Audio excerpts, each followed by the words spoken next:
Rise and shine. Assalamu alaikum, my dear students. How are you all? Welcome back to the online class. I hope you all will be doing fabulous. You all will be taking good care of yourselves and your studies as well. This is your teacher, Miss Samara here, and our today's topic is lesson number 10, the Red Cross. 7th class, this chapter is from our book Understand and Communicate, book 2. So kindly all of you open the page number 47 so that we may start our today's topic. Let me first tell you that this chapter is taken from The Friendly World by R.E.S. Charms and J. Charms. This is your book page number 47. All of you kindly open your books. In this chapter, the writer tells us about the Henry Dunant. Let me show you the picture of Henry Dunant, who was a Swiss banker. This is his picture. He was once traveling in northern Italy in the year 1859 when he witnessed the horrors of Battle of Solferino. This battle was fought between the armies of France and Italy on the one side and Austria on the other. At the end of the day, some 40,000 dead and wounded lay on the battlefield. Appalled by the sight of so much suffering, Dunant organized a volunteer service to help in feeding and caring for the wounded soldiers.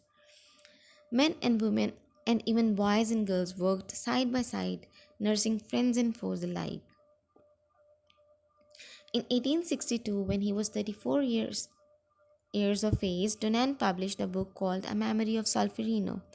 In it, he described vividly the scenes of pain and distress he had witnessed.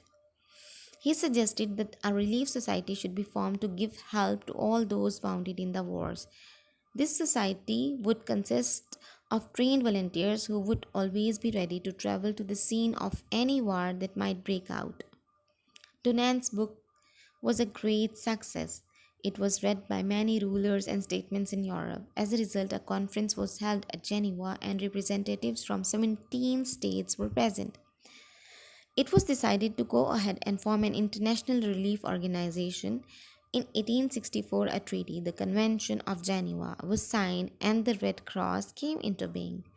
The design of its badge, a red cross and a white field, was obtained by reversing the colors of Switzerland. The Red Cross emblem is now used by the medical services of the hospitals, ambulances, and hospital ships.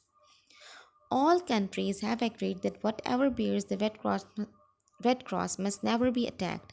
It is recognized and respected everywhere as the emblem which means service to the sick and suffering. The Red Cross did much work for the prisoners of war during the two world wars.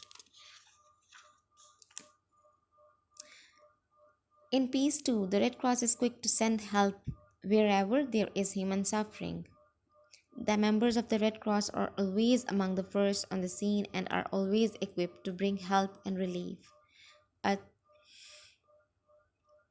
all this became possible because one man who was so deeply moved by the sufferings of his fellow men that he could not rest until he had done his best to help them out. Through the years, his story has inspired millions of men, women, and children to devote time and care to the service of others. Today, the work goes on, for at any moment disaster may strike somewhere, and the Red Cross must be ready to journey to the ends of the earth if necessary and brings relief. So, this was the chapter, and in this chapter, the writer tells us about Henry Dunant and his work. Dear students, each year 8th May is celebrated as the World Red Cross Day.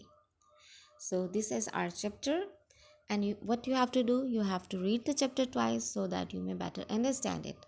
Okay, take care, take a lot of care of yourselves.